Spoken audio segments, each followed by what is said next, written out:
பிதா, குமாரன், பரிசுத்த ஆவியானவருக்கு இன்றைக்கு மகிமை உண்டாவதாக. ஆமென். இந்த சத்தியத்தை உங்கள் குடும்பத்துக்கு கர்த்தர் கொண்டு வந்திருக்கிறார். ஹல்லேலூயா. உங்களை குடும்பத்தை தட்டி எழுப்பும்படியாக இந்த சத்தியம் சத்தியத்தின் ஆவியானவர் உங்கள் குடும்பத்துக்குள்ளே நுழைகிறார். ஹல்லேலூயா. நம்ம பரிசுத்த ஆவியானவர் எப்படிப்பட்டது எப்படின்னு பார்த்தா, அவர் அக்கினி மயமானவர். ஆமென்.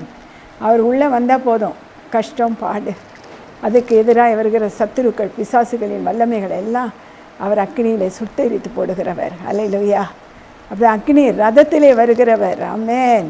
அடுத்து பார்த்திங்கன்னா, சுழற்காற்றிலே வந்து எலியாவை பரலோகத்துக்கு எடுத்து சென்றவர். சுழற்காற்றுனா பாருங்கள், அது எவ்வளோ வல்லமை உள்ள காற்று இல்லை. அந்த காற்றோடு அப்படியே மேலே பரலோகத்துக்கு கொண்டு சென்றவர் எலியாவை நம்முடைய பரிசுத்த ஆவியானவர். ஹல்லேலூயா. எழுப்புதல் அக்கினியாய், எழுப்புதல் காற்றாக இறங்கி எழுப்புதலை ஊட்டியவர் நம்முடைய பரிசுத்த ஆவியானவர். ஹல்லேலூயா. அந்த ஆவியானவர் ஒரு குடும்பத்துக்குள்ளாக இன்றைக்கி வருகிறார். ஹல்லேலூயா. அந்த குடும்பத்தை பற்றி தான் இன்றைக்கு என்ன செய்ய போகிறோம், பேச போகிறோம். ஹல்லேலூயா.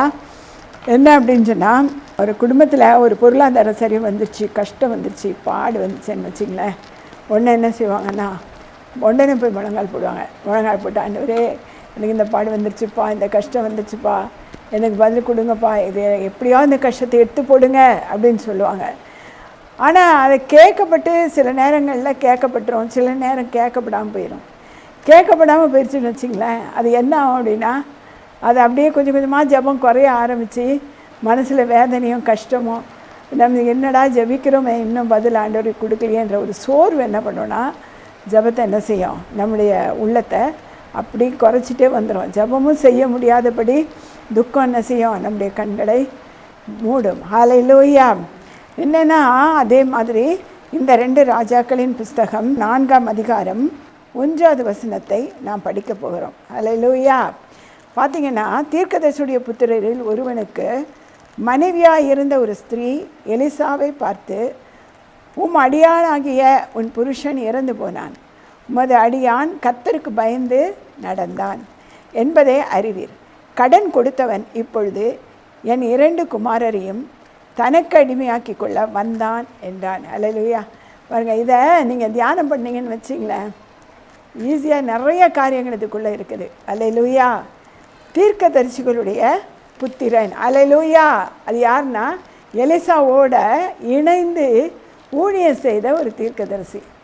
பாருங்கள், எலிசா வந்து டபுளத்தனியான வரம் இருக்குது, ரெட்டத்தனியான வரம். அவர் மகா பெரிய தீர்க்கதரிசி.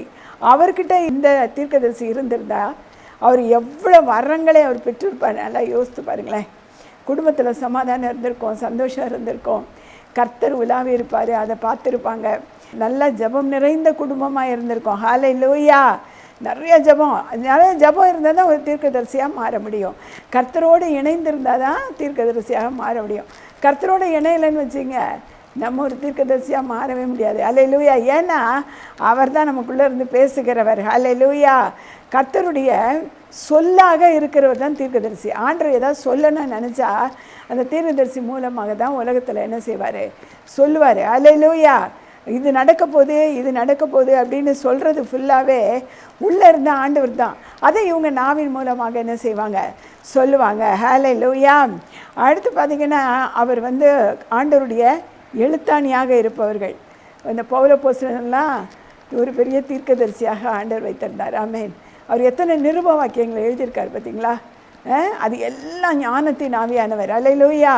ஞானத்தை அதிகமாக கொடுத்து அதை எழுத வைத்தவர். அதே மாதிரி தான் தீர்க்கதரிசினா எல்லாத்தையும் கர்த்தரிடத்திலேருந்து சீக்கிரமாக பெற்றுக்கொள்ளக்கூடிய ஒரு பெரிய ஊழியக்காரர். ஹல்லேலூயா. ஆமென். ஆனால் அவர் என்ன செஞ்சிட்டாரு, திடீர்னு இறந்து போயிட்டார். ஹல்லேலூயா. அந்த ஆண்டவருக்கு கீழ்ப்படிதல் உள்ள குடும்பம், ரொம்ப சந்தோஷமாக இருந்த குடும்பம், ஆவியானவரோடு சஞ்சரித்த குடும்பம், சட்டுன்னு ஒரு மனசில் ஒரு பாரம் வந்து அங்கே என்ன செய்திருச்சு, விழுந்துருச்சு. ஹல்லேலூயா. மனைவி அழுகிறா போய் ஆண்டவர்கிட்ட, ஆண்டவரே என் புருஷன் இருக்கும்போது நாங்கள் என்ன செஞ்சோம், நிறையா சாப்பிட்டோம், நல்லா இருந்தோம், என் புருஷன் கூட நீர் பேசினீர், என் கூட பேசினீர். அப்போ அந்த ஐயா ஜெபிச்சிருக்கும்போது அவங்க மனைவி என்ன செய்வாங்க, நிச்சயமாக உதவி செய்திருப்பாங்க.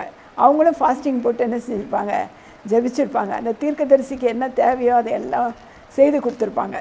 அவங்களும் ஒரு நல்ல மனைவியாக தான் இருந்திருப்பாங்க. ஆண்டவர் 128 சங்கீதம் சொல்கிறாரு, திராட்சை கொடியை போல் இருப்பாள் மனைவி. அப்போது திராட்சை செடி மாதிரி இனிமையானவளாக இருந்திருப்பாள். அல்லேலூயா. பிள்ளைகளையும் அப்படி தான் வளர்த்துருப்பாங்க. ஏன்னா அம்மா அப்பா எவ்வளி போதோ அவ்வளி பிள்ளைங்க போகும். அல்லேலூயா. அம்மா நல்லா ஜெபம் பண்ணி, அம்மா நல்லா பாட்டு படித்து ஆண்டவரோடு இணைஞ்சிருக்காங்கன்னா பிள்ளைங்க என்ன செய்யும், அதே வழியிலே என்ன செய்யும், வரும். நான் ஜெபிக்கிறதெல்லாம் என் பேத்திங்க ரெண்டும் பார்ப்பாங்க. பார்த்துட்டு அவங்க கேட்பாங்க, பாட்டி ஆண்டவர் எப்படி பாட்டி பார்க்கணும் அப்படின்னு கேட்பாங்க. நான் சரி நல்லா ஜெபம் பண்ணேன், ஆண்டவரே உங்களை பார்க்கணும்னு சொல்லி ஜெபம் பண்ணுமா, ஆண்டவர் உனக்கு வெளிப்படுவார் அப்படின்னு சொன்னேன். ஒரு நாள் திடீர்னு வந்துட்டு நான் ஏசுப்பாவை பார்த்தேம்மா, பாட்டேன் பாட்டின்னா. அப்படியா, எப்படிம்மா பார்த்த? அவங்க அப்படியே ஃபுல்லாக நல்லா கலராக இருந்தாங்க பாட்டி, வெளிச்சமாக இருந்தாங்க பாட்டி. நீ இப்படியே ஆண்டவர்கிட்ட கேட்டுகிட்டே இரு, கர்த்தர் உனக்கு நல்ல படிப்பு ஞான அறிவெல்லாம் நீ கொடுப்பாரு, உனக்கு பைபிளையும் சொல்லி கொடுப்பாருமா அப்படின்னு சொன்னால் அவளுக்கு பயங்கர சந்தோஷம். என்னென்னா பிள்ளைங்க வந்து ஒன்றும் தெரியாத பிஞ்சு மாதிரி தான் வளருது. ஆனால் வளர வளர நம்ம வந்து இந்த வேதத்தை, ஜபத்தை, துதியை, கர்த்தருடைய குணங்களை எல்லாம் தண்ணீர் பாய்ச்ச அந்த செடி எப்படிப்பட்ட செடியாக வளருதுன்னா ஒலிவ மரமாக மாறுகிறது. அல்லேலூயா. ஒலிவ மரம் எப்படிப்பட்டது தெரியுங்களா? ஒலிவ மரம் எண்ணெய் நிறைந்த மரம், அது காயவே காயாது. அல்லேலூயா. பிள்ளைங்க எண்ணெயில் நிறைஞ்சி நல்ல அபிஷேகத்துக்குள்ளாக இருந்தாங்க அப்படின்னு சொன்னால் அந்த குடும்பம் என்ன செய்யாது, காயாது. பிள்ளைங்களும் காயாது. கர்த்தர் கூட இருக்கிறார்ல, அபிஷேகம் கூட இருந்தால் ஆண்டவரும் கூட இருப்பார். ஆவியானவர் எப்போதும் இருந்து அவங்களுக்கு துணையாக இருப்பார். இங்கே அப்படி தான் அந்த பிள்ளைங்களையும் அவங்க அப்படி தான் வளர்த்து வச்சுருந்தாங்க. ஆனால் அவர் மரித்து போனதுக்கப்புறம் இந்த அம்மாவுக்கு கையில் இருந்த பணம்லாம் என்னாச்சு, செலவழிஞ்சு போயிடுச்சு. கையில் பைசாவே இல்லை. என்ன செய்கிறதுன்னு தெரியல. அவங்க எதோ பண்ணி பார்க்குறாங்க, ஒன்றுமே முடியல. கடன் வாங்கினாங்க. என்ன செஞ்சாங்க, கையில் பணம் இல்லை, அதனால் கடன் வாங்கினாங்க எல்லாருக்கிட்டையும். கடன் வாங்கினா கடன்காரன் என்ன போயிடான், வாசலில் வந்து நிற்கிறான். எலிசா கிட்ட அவள் சொல்கிறா, உமது அடியான் கர்த்தருக்கு பயந்து நடந்தான். ஐயோ, பயந்து நடந்தவன் அவன் வந்து கர்த்தரை தூஷிக்கலை, கர்த்தரை வந்து யார்கிட்டையும் எதிராக பேசினதே கிடையாது இது வரைக்கும். அவன் வந்து என்ன எப்படிப்பட்டவனாக இருந்தான், பயந்து நடந்தான். ஆண்டவர்னா பயம், கர்த்தர்னா பயம், கர்த்தருக்குள்ளே பயபக்தி அப்படியா இருந்தான். ஆனால் என்பதை நீர் அறிவீர், கடன் கொடுத்தவன் அவளுடைய ஜெபம் குறைஞ்சிருச்சு. ஏன்னா அவ்வளோ பிள்ளைங்க சாப்பாட்டுக்கு ஒன்றும் இல்லாமல் என்ன செய்யுது, வந்து அம்மா சாப்பாடு வேணுமா, சோறு வேணுமா அப்படின்னு கேட்குது இல்லை. கேட்கும்போது அந்த அம்மாவுக்கு பானையில் சாப்பாடு இருந்தால் அள்ளி போட்டு சாதம் கொடுப்பாங்க. அப்படி சாப்பிட்றதுக்கு ஒன்றும் இல்லைன்னா குழந்தைங்களுக்கு பதில் சொல்கிறதுக்கு எப்படி இருக்கும், கஷ்டமாக இருக்கும்ல. அப்போது அவங்களுக்கு மனசு வேதனை, பிள்ளைங்களுக்கு சாப்பாடு கொடுக்க முடியலையே என்ன பண்ணுறதுன்னு. அப்போது நிறையா கடன் வாங்கிட்டாங்க போல இருக்குது. அந்த காலத்துலலாம் அடிமை வியாபாரம்னு ஒன்று இருக்குது. பிள்ளைங்களெல்லாம் என்ன செய்வாங்க, விற்றுருவாங்க. விற்றுட்டு அந்த பைசாவை வாங்கிக்குவாங்க. இல்லாட்டி அந்த பணத்தை வர என்ன செய்வாங்க, வீட்டில் செலவு பண்ணுவாங்க. கடன்காரன் வந்து கேட்குறான், நீ கடனே தர வேண்டாம், நல்லா 2 பிள்ளைங்களை பெற்று வச்சுருக்கல, அவங்கள வந்து அடிமையாக கொடுத்துடு எனக்கு வீட்டுக்கு, நாங்கள் என்ன செய்கிறோம் வச்சு வளர்த்துக்கிறோம், நாங்கள் அதுக்குரிய பணத்தை கொடுத்துட்றோம் அப்படின்னு சொல்கிறாங்க. ஆனால் அவளுக்கு அந்த எண்ணம் வரல. கர்த்தருக்குள்ளே வளர்த்த பிள்ளைல இது வேறு எங்கிட்டாவது போச்சுன்னா அவங்க எப்படி வளர்ப்பாங்களோ தெரியாது, எப்படி சாப்பாடு போடுவாங்களோ தெரியாது, நான் பெற்ற பிள்ளை என்கிட்ட தான் இருக்கணும், என்கிட்டே தான் வளரணுன்ற அந்த உணர்வு அந்த மகளுக்கு ரொம்ப வேதனைப்பட்டுச்சு. அப்போது அதை வந்து எலிசா வந்ததும் சொல்லி அழுகுறாங்க. எலிசா எல்லாத்தையும் அறிஞ்சவர் இல்லையா. இப்போது லாசரு மரிச்ச போது கூட ஆண்டருக்கு தெரியும் அந்த ஊரில் என்ன செஞ்சுட்டான், பெத்தானியாவில் அவன் மரித்து போயிட்டான்னு தெரியும். இருந்தாலும் உடனே வரல. உடனே வந்தால் கர்த்தருடைய மகிமையை பார்க்க முடியாது. ஆண்டவர் வரவே இல்லை. 4 நாள் கழிச்சு 3 நாள் கழிச்சு தான் வந்தார். அப்போ அதே மாதிரி இந்த கஷ்டம்லாம் இவங்க படுறாங்கன்னு எலிசாவுக்கு நல்லா தெரியும். தெரிஞ்சுட்டு தான் வராரு. வந்துட்டு அவங்களுக்கு என்ன தேவைன்றதும் தெரியும். இப்போது அவருடைய உள்ளத்தில் என்ன இருக்குன்னா, இவளை கொஞ்சம் சோதித்து பார்க்கலாங்கிற எண்ணம் இருக்குது. 2வது வசனத்தில் எலிசா அவளை நோக்கி, நான் உனக்கு என்ன செய்ய வேண்டும், என்ன செய்யணும் நான் அப்படின்னு கேட்குறாங்க. வந்து இப்போது பாஸ்டர் ஊருக்கு போயிட்டாருன்னு வச்சுங்க, பாஸ்டர் மனைவி இருக்காங்க, அவங்களுக்கு கையில் காசு இல்லை, அவங்களுக்கு நிறையா பணம் தேவை வரும்போது என்ன செய்ய முடியும், ஆண்டர்கிட்ட தான் முழங்கால் போடுவாங்க. வேறு எங்கேயும் வேலைக்கு கூப்பிட்டாலும் போக மாட்டாங்க. உனக்கு 1000 2000 சம்பளம் தரேன் நான் போவாங்களா, போகவே மாட்டாங்க. அதே மாதிரி தான் இந்த தீர்க்கதரிசியின் மனைவி என்ன செய்கிறார், இவர் சோதனை பண்ணுறாரு. ஐயா, உங்கள்கிட்ட ஏதோ காசு இருந்தால் கொடுங்க, என் பிள்ளைங்களை அடிமைப்படுத்தப்பட்டு வராங்க, வீட்டில் சாப்பாடு இல்லை, குழந்தைங்களுக்கு ஒன்றும் இல்லை அப்படின்னு சொல்லியிருக்கலாம்ல. அதெல்லாம் சொல்லவே இல்லை. அந்த அம்மா பேசாமல் இருக்காங்க. அவர் கேட்கும்போது அடுத்த கேள்வி என்ன செய்யறாங்க, வீட்டில் உன்னிடத்தில் என்ன இருக்குதுமான்னு கேட்குறாரு. அவள் ஒன்றும் இல்லைன்னு தெரிஞ்சுட்டே கேட்குறாரு என்னன்னா. அப்போ அந்த அம்மா சொல்கிறாங்க, இது ஒரு ஆவிக்குரிய சத்தியம். இதை நம்ம 2 வகையாக பார்க்கலாம். ஒன்று உலகத்துக்குரிய சத்தியம். ஆனால் உலகத்துக்குரிய சத்தியமாக பார்க்கும்போது நம்ம மைண்டில் அது ஏன் இப்படி கேட்குறாங்கன்றதை நம்ம உணர்ந்து பார்த்தோன்னு வச்சுங்க, நமக்கு உண்மை புலப்படும். அவர் கேட்குறாரு, என்ன இருக்குது சொல்லுன்னா, உடனே அந்த அம்மா சொல்கிறாங்க, ஒரு குடம் எண்ணெய் தாயா இருக்குது, எண்ணெய், அது தவிர வேறு இல்லை அப்படின்னு சொல்கிறாங்க. எண்ணெய் மட்டும் எங்கேருந்து வந்துச்சு? அந்த எண்ணெய் விற்றுருக்கலாம்ல. அவங்க சொன்னது எண்ணெயை சொல்லலை, எண்ணெய்னாலே அபிஷேகம். அல்லேலூயா, அபிஷேகத்தின் ஆவியானவர். அல்லேலூயா. அந்த அம்மா சொல்கிறாங்க, ஐயா ஜெபிச்சு ஜெபிச்சு ஜெபிச்சு எனக்கு ஆவியே அவிஞ்சு போச்சியா, அபிஷேகமே போயிடுச்சியா, கொஞ்சோண்டு அபிஷேகம் இருக்குது, அந்த அபிஷேகத்தை வச்சு நான் ஜெபிக்கவும் முடியல, ஒன்றும் முடியல, நான் ரொம்ப கஷ்டப்படுறேயா அப்படின்னு சொல்கிறாங்க. ஒரு குடம் எண்ணெய் தான் இருக்குது, வேறு ஒன்றும் இல்லை என்றால், அந்த கொஞ்சம் அபிஷேகம் இருக்குது, இந்த அபிஷேகம் மட்டும்தான் அப்படின்னு சொல்லிட்டு அது சொல்கிறா. ஹல்லேலூயா. ஆனால் இந்த எலிசா இருக்கிறார் பாருங்கள், அவர் அந்த வீட்டில் நுழைஞ்ச உடனே ஒரு ஆசீர்வாதம். அந்த ஆசீர்வாதத்தை கர்த்தர் என்ன செய்கிறாரு, கட்டளை எடுக்கிறார். எலிசா சாதாரண ஆள் கிடையாது. அவர் டபுளத்தனியான வரங்களை உடையவர். பாருங்கள், இந்த ஒரு காட்சி 2 ராஜாக்கள் 13ஆம் அதிகாரம் 21வது வசனத்தை நம்ம பார்த்தோன்னா, அப்பொழுது அவர்கள் ஒரு மனுஷனை அடக்கம் பண்ண போகையில், ஒரு செத்துட்டான் ஒரு மனுஷன், அந்த மனுஷனை என்ன செய்கிறாங்க, அடக்கம் பண்ணுறதுக்காக கொண்டு வராங்க. போகையில் அவர்கள் ஒரு மனுஷன் அடக்கம் பண்ண போகையில் அந்த தண்டை கண்டு அந்த மனுஷனை எலிசாவின் கல்லறையில் போட்டார்கள். அங்கே எங்கே புதைக்கிறதுக்கு இடம் இல்லை. இப்போவே நிறைய கல்லறையில் இடம் இல்லைன்னு சொல்லிட்டு ஒரு பணத்து மேலே இன்னொரு பணத்தை போட்டு புதைக்கிறாங்க, அப்படி தானே? அதுவும் இந்த கொரோனா காலம் வந்துச்சு பாருங்கள், அப்போது புதைக்கிறதுக்கே இடம் இல்லாமல் மேலே மேலே போட்டு புதைச்சும் இடம் இல்லாமல் எல்லாத்தையும் எரிச்சு விட்டாங்க. இங்கே என்ன செய்கிறாங்க அப்படின்னு சொன்னால், எலிசா செத்து தான் 1 வருஷம் ஆயிடுச்சுல்ல, 1 வருஷம் ஆயிடுச்சுல்ல, அதனால் அந்த கல்லறை மேலே போட்டுடலாம் அப்படின்னு சொல்லிட்டு அந்த மனுஷனை கொண்டு அவருடைய கல்லறை மேலே போடுறாங்க. இந்த பாருங்க, கல்லறையில் போட்டான். அந்த மனுஷன் பிரேதம் அதிலே விழுந்தது, அந்த பிரேதம் அவர் மேலே அதில் விழுந்தது. எலிசாவின் எலும்புகளின் மேல் பட்டபோது, எலும்பு மேலே பட்டுச்சு, இவனை போட்டது பட்டபோது அந்த மனுஷன் உயிரடைந்து தன் கால்களை ஊன்றி நடந்தான் என்று போடப்பட்டிருக்கு. அல்லேலூயா. இப்போது எசேக்கியேல் 1ஆம் அதிகாரத்தில் நீங்கள் பார்த்தீங்க அப்படின்னா, பரிசுத்த ஆவியானவர் பரலோகத்திலிருந்து என்ன செய்கிறாரு, இறங்கி வருகிறார். அவரோடு கூட 4 ஜீவன்கள் வருகிறது, அதுக்கப்புறம் கேருபீன்கள் வருகிறார்கள், சேராபீன்கள் வருகிறார்கள். அவங்க அப்படியே பரிவாரத்தோடு பரிசுத்த ஆவியானவர் கீழே இறங்கி வருகிறார். இறங்கி நேராக எசேக்கியேல்கிட்ட போகிறாரு. எசேக்கியேல்கிட்ட போயிட்டு அவர் மேலே என்ன செய்கிறாரு, ஆவியா உள்ளே இறங்கிட்டார்.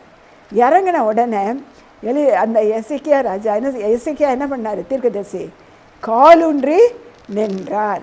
நின்ற உடனே என்ன நடந்துச்சு அப்படின்னா, தீர்க்க தரிசனம் சொல்ல ஆரம்பித்தார். தீர்க்க தரிசனத்துக்கு அப்புறம் சும்மா விடலை, அவரை ஆவிக்குள்ளாக்கி கர்த்தர் என்ன செய்கிறாரு, எல்லா இடங்களிலையும் அநியாயம் நடக்கிற இடம், அசிங்கம் பிடிச்ச இடம், இதெல்லாம் விடுதலை ஆகணும், எருசலேமில் இப்படிலாம் நடக்குதுன்னு சொல்லி அவரை கொண்டு போய் காண்பித்தார். வரோன்றது சாதாரணமானது இல்லை, அபிஷேகம்ன்றது சாதாரணமானது அல்ல. அப்படிப்பட்ட அபிஷேகம், சரியான அபிஷேகம், சரியான வேலையெல்லாம் பார்க்கும். அல்லேலூயா. அதை உணர்ந்தவங்களுக்கும் அதை ருசித்தவங்களுக்கு தான் அது தெரியும். திறக்க முடியாததெல்லாம் திறந்துடலாம் அபிஷேகம் இருந்தால். அபிஷேகம் என்பது ஒரு சாவி. அல்லேலூயா. அந்த சாவி பல்லவத்தில் போட்டால் திறக்கக்கூடாத காரியங்கள் எல்லாம் திறந்துடும். அல்லேலூயா. நமக்கு வேண்டிய பணம் சேர்ந்துடும், நமக்கு சேர வேண்டிய பணம் சேர்ந்துடும், இழந்து போனதை திரும்பி பெற்றுக்கொள்ளலாம். நமக்கு என்னென்ன தேவையோ அதையும் தேவன் என்ன செய்கிறாரு, மேலேருந்து சப்ளை பண்ணுவார். அல்லேலூயா. அப்படிப்பட்ட வல்லமையாய் இருந்த அந்த எலிசா எங்கே வராருன்னா, இந்த குடும்பத்துக்கு வருகிறார். குடும்பத்துக்கு வந்த உடனே அவர் என்ன செய்கிறாரு அப்படின்னு சொன்னால், ஏதாவது வேணுமா உங்களுக்கு, நான் எதாவது கொடுக்கணுமா, இல்லாட்டி வேலைக்கு போகிறீங்களா, அந்த மாதிரி கேட்டிருக்கலாம். அவர் ஒன்றுமே கேட்கல, அதெல்லாம் கேட்கவே இல்லை. உனக்கு என்ன வேணும், என் கூட எண்ணெய் இருக்குது, கொஞ்சோண்டு அபிஷேகம் இருக்குது, அபிஷேகம் இருக்குதுன்னு சொன்ன உடனே ஒரு டாக்டர் போய் அவங்க பையனை நீ போய் பாஸ்டருக்கு படிடான்னு சொல்லுவாங்களா? சொல்ல மாட்டாங்க. நம்மளை விட பெரிய டாக்டர் ஆகணும் பையன். இன்ஜினியர் ஒருத்தர் இருந்தார்னு வச்சுங்க, இன்ஜினியர் என்ன செய்வார்? தான் பையனும் பெரிய இன்ஜினியர் ஐஏஎஸ் படிக்கணும் அப்படின்னு நினைப்பார். அவங்கவுங்க அப்பா அம்மாருங்கெல்லாம் அப்படி தான் நினைப்பாங்க. அவங்க பிள்ளைங்க வந்து அவங்களோட மேலே படிக்கணும் அப்படின்னு நினைப்பாங்க. அப்போது இந்த ஊழியக்காரங்க தன்னுடைய பிள்ளைகளை பெரிய சபை வச்சுருந்தாங்க அப்படின்னு சொன்னால் அந்த சபையை டெவலப் பண்ணி பிள்ளைங்களுக்கு கொடுக்க தான் பார்ப்பாங்க. பிள்ளைங்களை என்ன செய்யணும்? வளர்த்து அதுங்களுக்கு அந்த அபிஷேகத்தோட இந்த காரியங்களை கொடுக்கணும். இதை தான் இங்கே பிளான் பண்ணுறாரு எலிசா. இந்த பிள்ளைங்க அவங்க அப்பா மாதிரியே தீர்க்கதரிசியாக வரணும். அப்போது இந்த அபிஷேகம் இவங்களுக்கு இன்னும் என்ன செய்யணும்? அதிகமாக வரணும். ஹல்லேலூயா. 2 ராஜாக்களின் புஸ்தகம் 4ஆம் அதிகாரம் 3வது வசனத்தில் போட்டிருப்பாருங்க. அப்பொழுது அவன், நீ போய் உன்னுடைய அயல் வீட்டுக்காரர் எல்லாரிடத்திலும் அநேக வெறும் பாத்திரங்களை கேட்டு வாங்கி உள்ளே போய் உன் பிள்ளைகளுடன் கேளுங்க, உள்ளே நின்று கதவை பூட்டி அந்த பாத்திரங்கள் எல்லாவற்றிலும் வார்த்து நிறைந்ததை ஒரு பக்கத்தில் வை என்றான். அல்லேலூயா. என்னன்னா இதில் ஒரு காரியம் இருக்குது. என்ன காரியம் அப்படின்னா, இந்த பிள்ளைங்க நல்லா அந்த தீர்க்கதரிசி வளர்த்து வச்சுருக்காரு. இவங்களும் ரெட்டத்தனியான வரங்களோடு என்ன செய்யணும்? தீர்க்கதரிசியாக வரணும்னு அவர் நினச்சிட்டாரு. நினச்சி அந்த பிள்ளைகளையும் நல்ல ஒரு தீர்க்கதரிசிக்குள்ளாக மாற்றணும் அப்படின்ற ஒரு எண்ணம் அவருக்கு வந்துச்சு. அதனால் அவர் சொல்கிறாரு, அம்மா நீ அறை வீட்டுக்குள்ளே போய் கதவை பூட்டிக்க. ஹல்லேலூயா. பூட்டிட்டு என்ன செய்ய? உன் பிள்ளைங்களோட அந்த அறை வீட்டுக்குள்ளே பிரவேசி. ஆனால் நீ ஒன்று செய்யணும், அக்கம் பக்கத்தில் எல்லாம் இருக்கிறாங்க. யார் இருக்கிறாங்க? ஊனர்கள் இருக்கிறாங்க, சப்பானிகள் இருக்கிறாங்க, கண் தெரியாதவங்க இருப்பாங்க, கஷ்டப்படுறவங்க இருப்பாங்க, கண்ணீரில் இருப்பாங்க, பாடுகளில் இருப்பாங்க, துக்கத்தில் இருப்பாங்க. வீட்டுக்கு வீடு வாசப்படின்னு எல்லா குடும்பத்துலேயும் எல்லா பிரச்சனையும் இருக்குது. நீ என்ன பண்ணு? நீ ஒவ்வொரு குடும்பத்துலேயும் போய் அந்த பாத்திரங்களை எல்லாம் பிடிச்சிட்டு வந்து இந்த அறைக்குள்ளே போடு. ஹல்லேலூயா. மத்தேயு 6ஆம் அதிகாரம் 6வது வசனம். நீயோ ஜெபம் பண்ணும்போது உன் அறை வீட்டுக்குள் பிரவேசித்து உன் கதவை பூட்டி அந்தரத்தில் இருக்கிற உன் பிதாவை நோக்கி ஜெபம் பண்ணு. அப்பொழுது அந்தரத்தில் பார்க்கிற உன் பிதா வெளியரங்கமாய் உனக்கு பதில் கொடுப்பார். ஹல்லேலூயா. அந்த மெத்தட் தான் இவர் சொல்லி கொடுக்குறாரு பாருங்கள். எலிசா வந்து அவங்களுக்கு சொல்லி கொடுக்குறாரு. உன் கதவை பூட்டிக்கோ, பிதாவை நோக்கி கூப்பிடு, உனக்கு அபிஷேகம் கிடைக்கும். பரிசுத்த ஆவியானவரை கூப்பிடு, உனக்கு அபிஷேகம் கிடைக்கும், உன்னுடைய கஷ்டமெல்லாம் போகும். பாருங்கள், அந்த தனி அறைக்குள்ளே என்ன நடந்ததுன்னு நினச்சாலே மகா சந்தோஷமான ஒரு காரியம்தான் நடந்திருக்கு. இரட்டத்தனியான வரங்களோடு இருப்பவர் கடைக்கு போய் நீ இந்த எண்ணெயை விற்று பொழைச்சிக்கோன்னு சொல்லுவாரா? எங்கேயாவது சொல்ல மாட்டார். சொல்லுவாரா? ஏன்னா அவர் டபுளத்தனியான வரம். அவர் ஒரு பெரிய செல்வந்தர். அவர் பாருங்கள், அவர் ஏர் மாடு எல்லாத்தையும் கொண்டு போய் விற்றுட்டு அதை அவருடைய ஐஸ்வர்யத்தெல்லாம் விட்டுட்டு குடும்பத்தில் மனைவி பிள்ளைகளை விட்டுட்டு எனக்கு ரெட்டத்தனியான வரம் தான் மெயின் அப்படின்னு சொல்லி ரெட்டத்தனியான வரம் எனக்கு வேணும்ன்ட்டு ஓடி வந்தவர். எங்கெங்கெல்லாம் எலியா போகிறாரோ அவங்க பின்னாலேயே போனவர். நான் விடவே மாட்டேன். அவர் நீ போப்பா, நான் அங்கே போகிறேன்னா கூட கேட்க மாட்டார். என்ன செஞ்சார்? அவருடைய வஸ்திரத்தை பிடித்து கொண்டு நான் உன் கூட தான் வருவேன், எங்கே போனாலும் நான் அங்கே தான் வருவேன் அப்படின்னு சொல்லிட்டு என்ன செஞ்சவர்? போனவர் இந்த ஆவிக்குரிய ஆசீர்வாதத்தை தான் என்ன செய்வார்? இந்த குடும்பத்துக்கு கொடுப்பார். இந்த குடத்தை விற்றுட்டு நீ வந்து கடையில் கொண்டு போய் குடத்தை விற்றுரு, இந்த எண்ணெயை விற்றுரு, நீ வந்து உங்கள் குடும்பத்தை பாலியம் பண்ணுன்னு சொல்லுவாங்களா யாராவது? நிச்சயமாக அவர் சொல்லவே மாட்டார். ஏன்னா அவர் டபுளத்தனியான வரம் கஷ்டப்பட்டு வாங்கினவர். அந்த வரத்தை இங்கே பயன்படுத்துகிறாரு. ஹல்லேலூயா. ஆவிக்குரிய ஆசீர்வாதத்துக்கு அந்த வரம் கிரியை செய்கிறது. ஒரு குடம் அபிஷேகத்தை பல குடங்களாக நிரப்ப அவருக்கு என்ன இருந்தது? ஆசை வந்தது. ஹல்லேலூயா. நிரப்பணும். இந்த குடும்பத்தை ஆசீர்வாதமாக மாற்றணும், இந்த குடும்பத்தில் சந்தோஷத்தை கொடுக்கணும், சமாதானத்தை கொடுக்கணும், ஆவியானவர் அதை செய்வார் என்கிற அந்த உணர்வு அவருக்குள்ளாக வர வர வர இது கர்த்தருடைய தீர்க்கதரிசியின் வீடு கர்த்தருடைய வீடாக மாற வேண்டும் என்று சொல்லி அவருக்கு அதுதான் பிரியமாக இருந்துச்சுங்க. அதை வச்சு தான் ஆசீர்வதிக்கணும்னு நினச்சாரு. அல்லேலூயா. ஆனால் இதை போட்டிருக்கு, கடன் போட்டிருக்கு. கடை கிடையாது, அது பரிசுத்த ஆவியானவர். ஹல்லேலூயா. சபை. ஹல்லேலூயா. பாருங்கள், இந்த எண்ணம் வந்ததுக்கு அப்புறம் அவங்க என்ன செஞ்சாங்க, ஒரு குடத்தை எடுத்துக்கிட்டு அந்த வீட்டுக்குள்ளே போனாங்க. வீட்டை பூட்டினாங்க. ஹல்லேலூயா. பிள்ளைங்களையும் சேர்த்துக்கிட்டாங்க. பிள்ளைங்க, அந்த அம்மா எல்லோரும் என்ன செஞ்சாங்க, சேர ஆரம்பித்தாங்க. அது உள்ளே போனதும் அபிஷேகம் பொங்கி வழிய ஆரம்பிச்சிட்டு, எலிசாவிட்டேருந்து இவங்களுக்கு வந்த அந்த அபிஷேகம் பொங்கி பொங்கி பாய ஆரம்பித்தது. அந்த அம்மாவே நிரப்புச்சுங்க, பிள்ளைங்களையும் நிரப்பிடுச்சு. ஹல்லேலூயா. நிரப்புது, பயங்கரமாக நிரப்புது. இந்த அம்மாவுடைய கவலை எங்கே போச்சுன்னு தெரியல, பாடி எங்கே போச்சுன்னு தெரியல. பிள்ளைங்கள் எல்லாம் நிரப்பப்பட்டு தீர்க்கதரிசிகளாக மாறும்படியான ஒரு சூழ்நிலையை அந்த இரட்டத்தனியான வரம் அங்கே கிரியை செய்தது. ஹல்லேலூயா. ஹல்லேலூயா. நம்ம எல்லோரும் நினைக்கிறோம், ஒரு கூட எண்ணெயை கொண்டு போய் விற்றுக்கோ அப்படின்னு சொல்லுவாங்கன்னு. கடைக்காரன் தான் கடையில் இருக்கிறத விற்று பொழைச்சிக்கோன்னு சொல்லுவான். எந்தெந்த, அதாவது ஒரு இன்ஜினியரு தன் மகன் இன்ஜினியர் ஆகணும்னு நினைப்பான் இல்லையா, ஒரு டாக்டர் ஆனவன் ஒரு பிள்ளை டாக்டர் ஆகணும்னு நினைப்பான். ஆனால் எலிசா ஒரு ஆவிக்குரிய ஒரு மனுஷன்.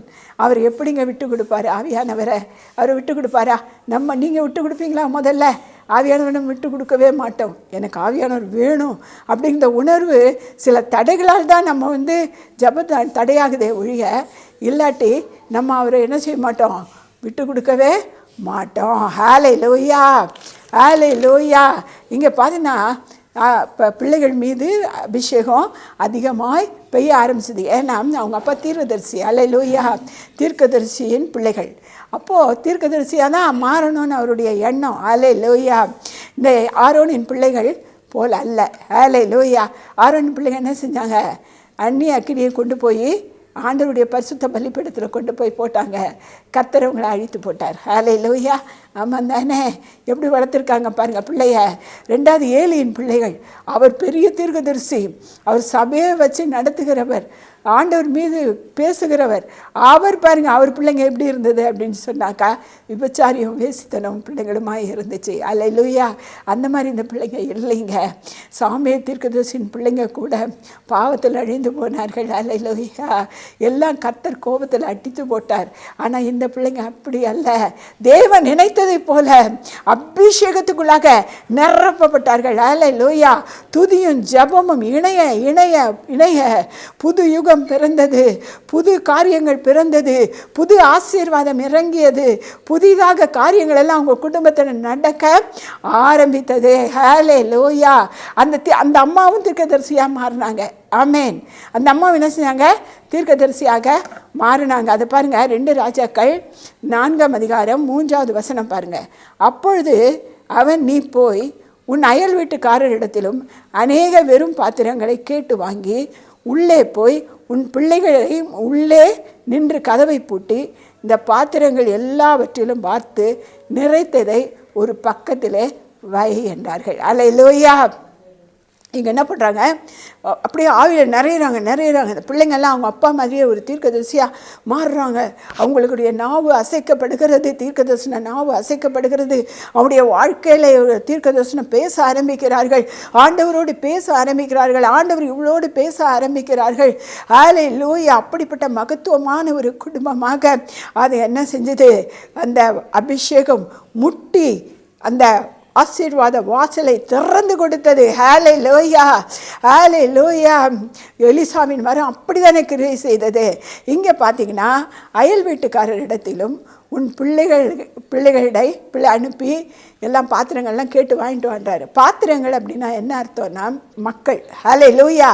ஜனங்கள். ஹல்லேலூயா. சுற்றி எவ்வளோ பேர் இருப்பாங்கல்ல, துக்கத்தில் இருப்பாங்க, கண்ணீரில் இருப்பாங்க, துயரத்தில் இருப்பாங்க, வியாதியில் இருப்பாங்க, பாடுகளில் இருப்பாங்க. எல்லாம் உனக்கு கடவுள் விடுதலை கொடுப்பாரு, வா வா வான்னு என்ன செய்கிறாங்க, போய் ஒரு பாத்திரமாக கேட்டு வாங்கிட்டு வா அப்படின்னா என்ன அர்த்தம்னா ஒவ்வொரையும் கூட்டிகிட்டு வா. ஹல்லேலூயா. கொண்டு வந்து அந்த அறையில் விடுறாங்க. இவங்க ஜெபிக்கிறாங்க. யார்? இந்த அம்மா பிள்ளைகள் என்ன செய்கிறாங்க? ஜெபிக்கிறார்கள். ஹல்லேலூயா. ஜெபிக்க ஒவ்வொருத்தருடைய கவலை நீங்கியது, கஷ்டம் நீங்கியது, வியாதி நீங்கியது, பிசாசு பிடி ஓடியது. ஹல்லேலூயா. எல்லாம் கூட்டம் நடந்தது, சபை நடந்தது. அப்படி ஒரு அபிஷேகம் அங்கே அனல் மூட்டி பரிசுத்த ஆவியானவர் இறங்கினார். பரலோகம் இறங்கினதுன்னு தான் சொல்லணும். ஹல்லேலூயா. எலிசா சந்தித்த குடும்பத்தாரின் கண்கள் திறக்கப்பட்டது. ஹல்லேலூயா. எலிசா தனக்கு கொடுத்த வேலையை சரியாக செய்தார். ஹல்லேலூயா.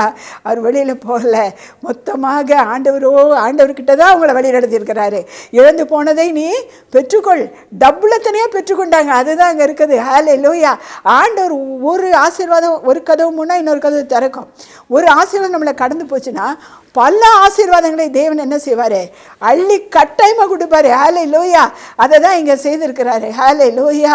கண்ணீரில், துன்பத்தில், துயரத்தில், மறுமையில், குறையில் வாழும் மக்கள் எல்லாம் நிறைவான போது அபிஷேகத்தில் நிரப்பப்பட்டவர்கள், விடுதலையானவர்கள் இந்த குடும்பத்தை நேசிக்க ஆரம்பித்தார்கள்.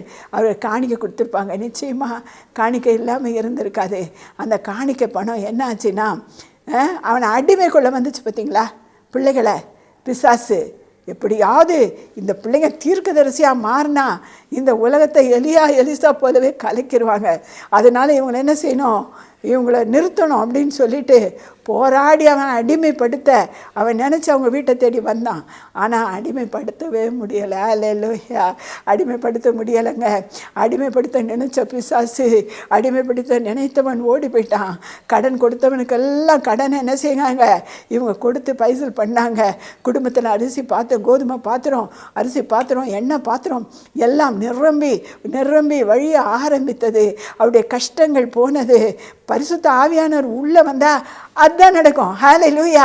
இப்போ பாருங்கள், பரிசுத்த ஆவியானவரை கூப்பிட்டு பாருங்கள், அவரை நிறைஞ்சு பாருங்கள். நிச்சயமாக உங்கள் குறைகள் எல்லாம் நீங்கி போங்க. அதை நான் ருசி பார்த்தவன். ஹல்லேலூயா. அதை நான் ருசி பார்த்தவன். சாட்சி சொன்னால் நிறைய சொல்லலாம், ஆனால் நிறைய நேரம் இதில் சொல்ல முடியாது. ஹல்லேலூயா. நான் வந்த இந்த அற்புதத்தை தான் நான் சொல்ல முடியும். ஹல்லேலூயா. இவர்களுக்கு பாருங்கள், கடன் பிரச்சனை மாறிடுச்சு. பார்த்தீங்களா? எவ்வளோ பெரிய கடனில் இருந்தாங்க. அடிமைக்குள்ளே வந்த ஆட்கள்லாம் ஓடி போயிட்டாங்க. ஹல்லேலூயா. ஒழுங்கீனமான உலகத்தை அதன் மீது அசைவாடி பரிசுத்த ஆவியானவர் எப்படி அந்த உலகத்தை ஜெயம் எடுத்தாரோ, அதை ஒழுங்கு பண்ணினாரோ, அதே மாதிரி இந்த குடும்பத்தில் அசைவாடி ஆவியானவர்களுக்கு என்ன செய்தார்? விடுதலையை கொடுத்தார். ஹல்லேலூயா. கனிதரும் திராட்சை செடியை போல இந்த அவங்களுடைய மனைவி தீர்க்கதரிசன ஊழியம் செய்ய ஆரம்பித்தாங்க. பிள்ளைகள் ஒலிவன கன்றுகளைப் போல அபிஷேகத்தை எல்லார் மேலேயும் ஊற்றி அவங்க பக்கத்தில் தானே கேட்டு வாங்கினாங்க. அதுக்கப்புறம் அவங்க அதுக்கு மேலே என்ன செய்திருப்பாங்க? கட்டாயமாக பயணம் பண்ணியிருப்பாங்க. நிறைய பேரை சந்திச்சிருப்பாங்க. நிறைய பேருக்கு ஆவியானவரை சொல்லி கொடுத்துருப்பாங்க. அவங்க குறைகளை நீக்கியிருப்பாங்க. அவங்கள ஆண்டவர் மேலும் மேலும் என்ன செய்திருப்பார்? கட்டாயமாக ஆசீர்வதிப்பார்.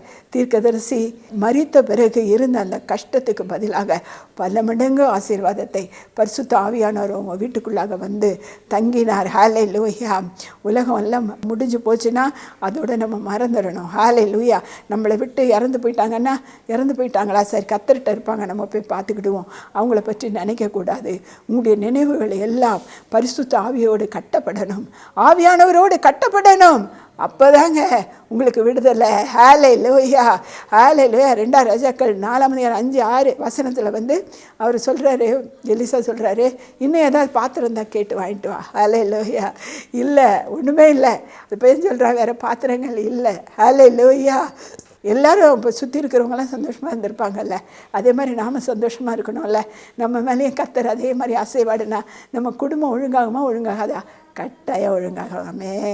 ஆமென். பிள்ளைகள் மீது அசைவாடுனா, ஆவியான அசைவாடுனா, ஆனால் பிள்ளைங்க ஒழுங்காவாங்களா? கட்டாயம் ஒழுங்காவாங்க. ஆமென். கணவன் மீது அசைவாடுனா அவரும் சரியாயிருவார், குடிக்க மாட்டார். ஹல்லேலூயா. கர்த்தருடைய குணம் அப்படியே நமக்கு வந்துடும். பரிசுத்த ஆவியான குணம் நமக்கு வந்துடும். பெந்தேகோஸ்தே அனுபவம் பெற வேண்டும். கட்டப்பட்ட மனிதர்கள் எல்லாம் கட்டவிழ்க்கப்பட வேண்டும். ஆமென். இது தேவன் கொடுத்த சத்தியம். ஆவியானவர் வெளிப்பாடாக கொடுத்தது. அவருக்காக நான் நன்றி செலுத்துகிறேன். நீங்களும் இதே மாதிரி பரிசுத்த ஆவியானவரோடு இருந்து வாழ பழகிக்கொள்ளுங்கள். ஆமென்.